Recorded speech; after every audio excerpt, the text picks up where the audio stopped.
Welcome to only IAS. स्वागत है आप सभी लोगों का प्रीलिम बूस्टर न्यूज डिस्कशन में। आज है 13 मार्च 2021। तो आइए देख लेते हैं ऐसे कौन से इंपॉर्टेंट आर्टिकल्स हैं जो आज हम कवर करने वाले हैं। हमारा first article global breast cancer initiative के बारे में है। इस इनिशिएटिव को अभी हाल ही में अनाउंस किया गया है WHO के द्वारा, यानी कि वर्ल्ड हेल्थ ऑर्गेनाइजेशन के द्वारा। इनिशिएटिव के बारे में बात करते हैं।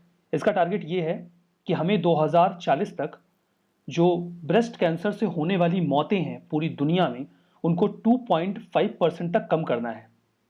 इनिशिएटिव डेथ्स को रिड्यूस करने पर फोकस करेगा, specifically in low income countries जहां पर इंफ्रा और मेडिकल फैसिलिटीज काफ़ी कमज़ोर हैं और वहां पर इस प्रकार के कैंसर से मौतों की संख्या अक्सर ज़्यादा हुआ करती है और वहां पर इसे टैकल करने की जो सुविधाएं हैं वो भी कम हैं।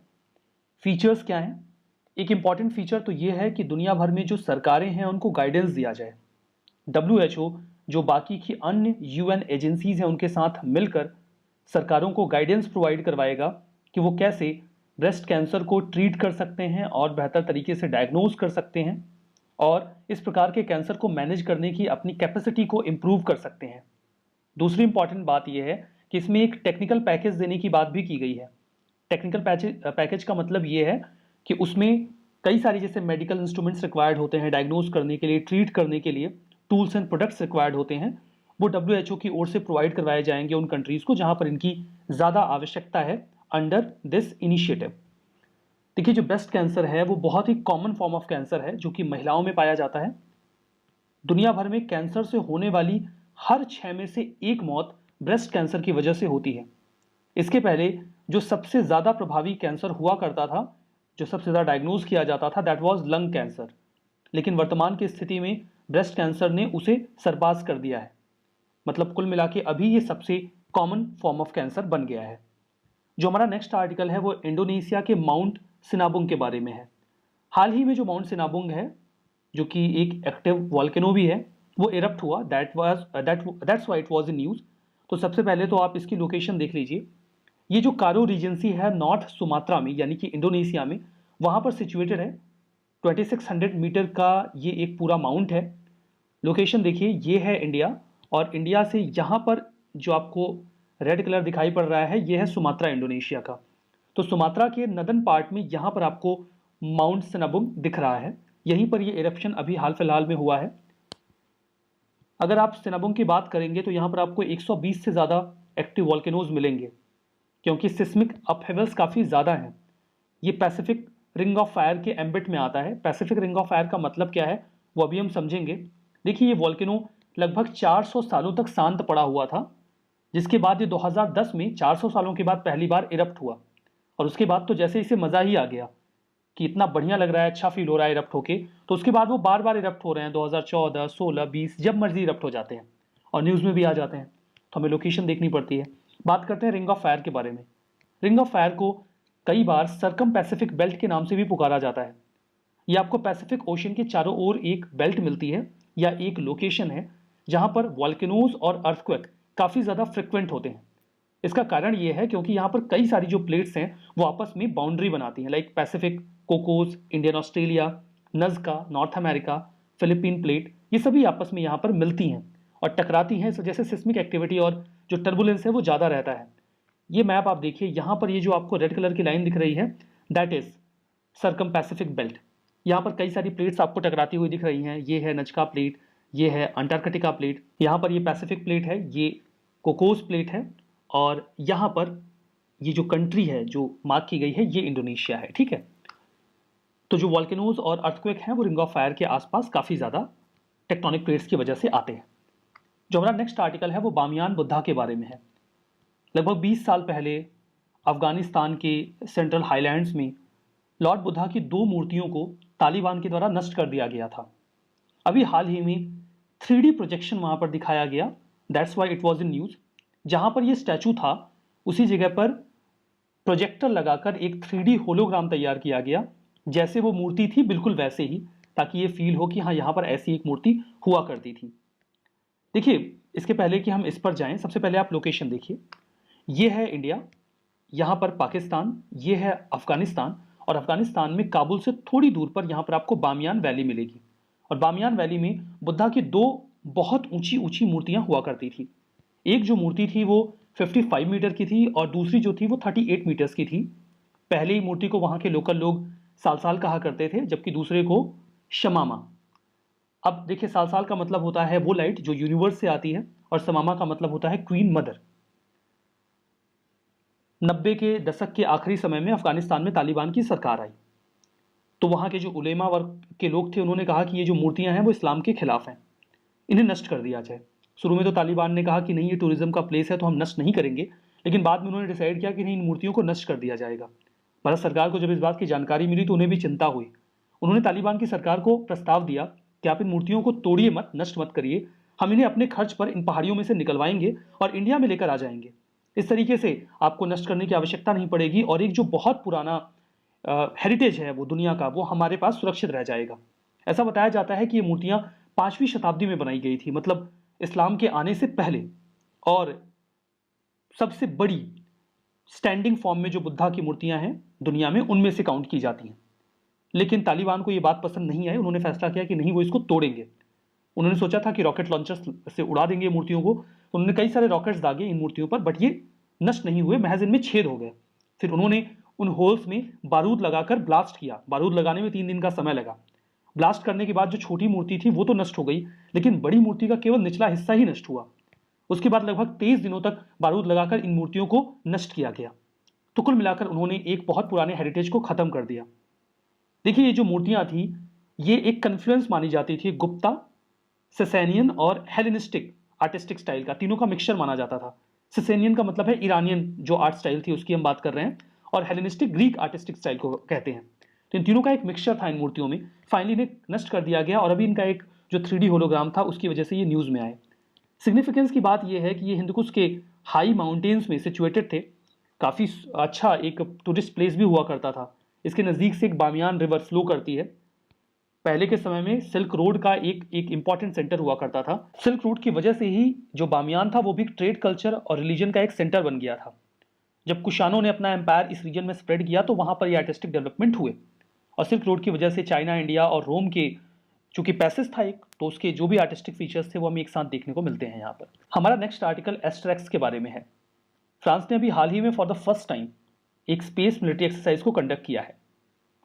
इसके बाद फ्रांस न केवल यूरोप का बल्कि दुनिया का पहला ऐसा देश बन गया है जिसने स्पेस में मिलिट्री एक्सरसाइज को कंडक्ट किया हो। देखिए, सबसे पहले यूएसए ने एक स्पेस फोर्स का गठन किया। उसके बाद दुनिया के कई अन्य देशों ने भी स्पेस फोर्स को बनाना शुरू किया। इनकी इस एक्सरसाइज का उद्देश्य यह था कि जो सैटेलाइट्स इनकी स्पेस में हैं वो उनको सही तरीके से प्रोटेक्ट कर सकें। तो उनको एक स्ट्रेस की सिचुएशन में डाला गया और जो उनके स्टेशंस हैं, ग्राउंड स्टेशंस हैं, उनको सिक्योर करने की प्रैक्टिस करवाई गई। इस एक्सरसाइज में यूएसए की जो स्पेस फोर्स है उसने भी पार्टिसिपेट किया और जर्मन स्पेस एजेंसीज ने भी पार्टिसिपेट किया। ये एक्सरसाइज एस्ट्रेक्स नाम से पुकारी गई बिकॉज 1965 में यही नाम था फ्रांस की पहली सैटेलाइट का। 18 सिमुलेटेड इवेंट्स यहाँ पर कंडक्ट किए गए। एक माहौल तैयार किया गया कि सैटेलाइट्स खतरे में हैं, उनको कैसे बचाना है। मॉनिटर किया गया कि अगर कोई डेंजरस स्पेस ऑब्जेक्ट आ रहा है तो कैसे टैकल करेंगे, या सैटेलाइट को खतरा है तो कैसे हैंडल करेंगे। इंडिया ने भी IND स्पेस एक्स एक प्रैक्टिस की थी। ये एक सिमुलेटेड स्पेस वॉरफेयर एक्सरसाइज थी। सिमुलेटेड का मतलब ये है कि ये ओरिजिनल नहीं थी, रेदर हमने कंप्यूटर्स के माध्यम से सिचुएशन को क्रिएट किया और उसे हैंडल करने की कोशिश की, एक प्रैक्टिस की वर्चुअल वर्ल्ड में। इसके अलावा मिशन शक्ति, जो कि इंडिया का एंटी सैटेलाइट मिसाइल टेस्ट था। अगर कोई सैटेलाइट स्पाइंग करने के लिए इंडिया की टेरिटरी में एंटर कर रहा है तो उसे इंडिया नष्ट कर सकता है अपनी इस कैपेबिलिटी के तहत। तो इंडिया ने भी स्पेस में अपनी पैठ को बेहतर करने के लिए प्रयास किए हैं। हमारा next article inner line permit के बारे में है, यानी कि ILP के बारे में है। अभी हाल ही में उत्तराखंड की सरकार ने यह कहा कि जो इनर लाइन परमिट है वो नीति वैली और निलांग वैली से हटा लिया जाए, ताकि वहां पर जो बॉर्डर एरियाज हैं वहां अच्छा डेवलपमेंट किया जा सके। अब समझने वाली बात यह है कि औपचारिक रूप से जो इनर लाइन परमिट है वो केवल 4 राज्यों में है, अरुणाचल प्रदेश, नागालैंड, मिजोरम और मणिपुर। तो फिर बात उत्तराखंड की क्यों हो रही है? उत्तराखंड के बारे में बात करेंगे, उसके पहले इनर लाइन परमिट होता क्या है। देखिए, कॉलोनियल एरा का कॉन्सेप्ट है, जहां पर अगर ट्राइबल पॉपुलेशन है किसी हिल एरिया में तो प्लेन में रहने वाले लोग वहां पर जाकर ठहर नहीं सकते, वहां की लैंड नहीं खरीद सकते, वहां पर बिजनेस नहीं कर सकते।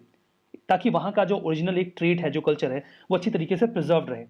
खैर, ये तो आपका कॉन्सेप्ट है। अंग्रेजों का ये था कि वहाँ पर केवल वही बिजनेस करें और बाहर के कोई अन्य व्यक्ति आकर वहाँ पे बिजनेस ना करें। इसके लिए Bengal Eastern Frontier Regulation Act आया था 1873 में। अंग्रेजों ने अपने हितों को साधने के लिए आईएलपी का कॉन्सेप्ट लाया था। आईएलपी का मतलब ये था कि अगर आपको उस एरिया में जाना है तो आपको एक डॉक्यूमेंट अवेल करना होगा जिस पर लिखा होगा कि आप इस एरिया में इतने समय के लिए जा रहे हैं, और जितना समय स्पेसिफाई किया गया है उससे अधिक समय तक आप उस एरिया में रिसाइड नहीं करेंगे या उस राज्य में रुकेंगे नहीं।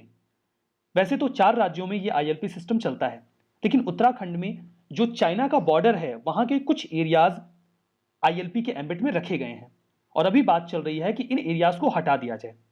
तो इन राज्यों के अलावा कुछ स्पेसिफिक एरियाज कुछ अन्य राज्यों में हो सकते हैं जो आईएलपी के एम्बिट में अनौपचारिक रूप से आते हों। तो कैसे आते हैं उसका भी हम डिटेल समझ लेंगे। तो ब्रिटिशर्स ने यह कहा था कि कोई भी आउटसाइडर, ब्रिटिश सब्जेक्ट या फिर फॉरेन सिटीजन ऐसे एरियाज में एंटर नहीं कर सकता, उन्हें इनर लाइन की आवश्यकता पड़ेगी। इंडिपेंडेंस के बाद जो ब्रिटिश सब्जेक्ट टर्म था उसे रिप्लेस कर दिया गया सिटीजन ऑफ इंडिया के साथ। अब बाहरी लोग वहां पर जाकर सेटल नहीं हो सकते, अधिक समय तक रुक नहीं सकते। इससे हम इंडिजिनियस ट्राइबल पॉपुलेशन को प्रोटेक्ट कर पाते हैं। बात करते हैं नेलांग वैली के बारे में, जहां पर बात की जा रही है कि हाँ, यहां से हटाया जाए इनर लाइन परमिट को। जो नेलांग वैली है वो उत्तरकाशी डिस्ट्रिक्ट में मिलेगा आपको, उत्तराखंड के। ये देखिए इंडिया का मैप है, यहां पर है उत्तराखंड, उत्तराखंड में ये है उत्तरकाशी डिस्ट्रिक्ट। तो ये तो लोकेशन हो गई। यहां पर जो डोमेस्टिक टूरिस्ट हैं वो केवल दिन में ही जा सकते हैं। आईटीबीपी और आर्मी डिप्लॉयड रहती है। जो 2 गांव हैं नेलांग वैली के, नेलोंग और जेदोंग, चूंकि बॉर्डर एरिया है इसलिए रात में वो रुक नहीं सकते, उन्हें वापस आना होगा। फॉरेन टूरिस्ट को तो इस एरिया में जाने की अनुमति ही नहीं है, और जो डोमेस्टिक टूरिस्ट हैं वो केवल आईएलपी के साथ ही वहां पर एंटर कर सकते हैं। एक दिन में केवल 24 लोग ही इस रीजन को विजिट कर सकते हैं, जिन्हें रात में रुकने की अनुमति नहीं होती। तो आपने देखा कि यहां पर किस प्रकार का रिस्ट्रिक्टेड प्रावधान है आईएलपी का। बात करते हैं नीति वैली की। ये आपको चमोली डिस्ट्रिक्ट में मिलेगा। देखिए ये चमोली डिस्ट्रिक्ट है, ठीक है। यहां पर नीति वैली आपको मिलेगा। ये लास्ट पॉपुलेटेड विलेज है चाइना बॉर्डर पे। फॉरेन टूरिस्ट यहां जा तो सकते हैं, लेकिन उन्हें भी इनर लाइन परमिट लेना होगा। सिंगल डे विजिट ही अलाउड होती है, रात में तो रुक ही नहीं सकते, बिल्कुल प्रोहिबिटेड होता है। जो डोमेस्टिक टूरिस्ट हैं वो साल के किसी भी समय इन गांवों को विजिट कर सकते हैं, लेकिन उन्हें आइडेंटिटी प्रूफ दिखाना होता है। तो ये सारी बातें इनर लाइन परमिट के बारे में। हमारा नेक्स्ट आर्टिकल लिंगराज टेम्पल के बारे में है। महाशिवरात्रि के पर्व पर यह टेम्पल न्यूज में आया था, इसलिए हम इसे पढ़ रहे हैं। लिंगराज टेम्पल एक हिंदू टेम्पल है जो भगवान शिव को डेडिकेटेड है। भुवनेश्वर में सबसे कुछ जो पुराने मंदिर हैं उनमें से एक काउंट किया जाता है। लिंगराज टेम्पल भुवनेश्वर का सबसे बड़ा टेम्पल है। इसे कलिंगा आर्किटेक्चर के बेसिस पे तैयार किया गया है। जो टेम्पल है इसे ऐसा माना जाता है कि बनाया गया था सोमवंशी डायनेस्टी के द्वारा, जिसने उड़ीसा को 9 से 12 सेंचुरी के बीच में रूल किया था, और बाद में कुछ और एडिशंस किए गए गंगा रूलर्स के द्वारा। गंगा रूलर्स जिन्होंने इसी लोकेशन को 5वीं से 15वीं शताब्दी के बीच में रूल किया था। अब 2 लोग कैसे रूल कर रहे हैं, एरिया डिफर करता था, कभी कोई आगे बढ़ जा रहा है, कभी कोई पीछे चला जा रहा है, ये सीन होता था। तो बाद में कुछ डेवलपमेंट्स जो हैं वो गंगा रूलर्स ने भी किए। एक और इंपॉर्टेंट एस्पेक्ट इस टेम्पल का ये है कि यहाँ पर आपको एक सिनर्जी मिलेगी शैविज्म की और वैष्णविज्म की। दोनों ही सेक्ट के लोग इसमें बिलीव करते हैं। इस टेम्पल में जो प्रिसाइडिंग डेटी हैं इस टेम्पल की, उन्हें हरिहरा कहा जाता है। हरि का मतलब होता है लॉर्ड विष्णु और हरा का मीनिंग होता है लॉर्ड शिवा। मतलब दोनों ही लोगों का एक सिग्निफिकेंस यहाँ पर देखने को मिलेगा। एक और अट्रैक्शन है इस लोकेशन की, दैट इज बिंदुसार लेक, जो कि आपको इस टेम्पल के नॉर्थ साइड में मिलेगी। जो वेस्टर्न बैंक है बिंदुसार का, वहां पर आपको एक गार्डन दिखता है जिसे एकाम्र वन कहा जाता है। इनफैक्ट हिंदू माइथोलॉजिकल टेक्स्ट में तो जो भुवनेश्वर कैपिटल सिटी है उड़ीसा की, उसे एकाम्र वन ही कहा गया है। एकाम्र वन का मतलब है आम, एक आम, मतलब एक ऐसा जंगल जहां पर आम का एक ही पेड़ है, तो उसे एकाम्र वन नाम दे दिया गया। अब यहाँ पर कुछ स्टेटमेंट है, आपको ट्रू एंड फॉल्स बताना है। ग्लोबल ब्रेस्ट कैंसर इनिशिएटिव उद्देश्य है कि 2040 तक जो मोर्टेलिटी है उसे 2.5% तक कम किया जाए। एस्ट्रेक्स ये फर्स्ट मिलिट्री एक्सरसाइज है स्पेस की, यूएसए ने इसे लॉन्च किया है। इनर लाइन परमिट ये रिक्वायर्ड होता है अरुणाचल प्रदेश में, नागालैंड, मिजोरम और मणिपुर में। बामियान बुद्धा ग्रेट एग्जाम्पल है गुप्ता, सिसैनियन और हेलेनिस्टिक आर्टिस्ट स्टाइल के कॉन्फ्लुएंस का। लिंगराज टेम्पल आपको तमिलनाडु में मिलेगा। बताइए कौन सा स्टेटमेंट यहाँ पर सही है, कौन सा गलत है। अपना जवाब कमेंट बॉक्स में मेंशन करिएगा। इस पूरे सेशन की जो पीडीएफ है वो OnlyIAS के टेलीग्राम चैनल पे मिलेगी, जिसका लिंक डिस्क्रिप्शन बॉक्स में अवेलेबल है। इसके अलावा आप टेलीग्राम में simply OnlyIAS nothing else search भी कर सकते हैं। एक चैनल दिखेगा जिसमें 1 लाख से ज़्यादा सब्सक्राइबर्स होंगे, आप उसे ज्वाइन कर लीजिएगा। जो भी सेशंस आप यूट्यूब पे देखते हैं उसका पीडीएफ वहीं पे अवेलेबल होता है, तो आपको काफ़ी सहूलियत हो जाएगी। और पीडीएफ आप डाउनलोड करते हैं फॉर रिविजन पर्पस। तो चलिए आज के सेशन में हम यहीं पे रुकते हैं। Thank you very much.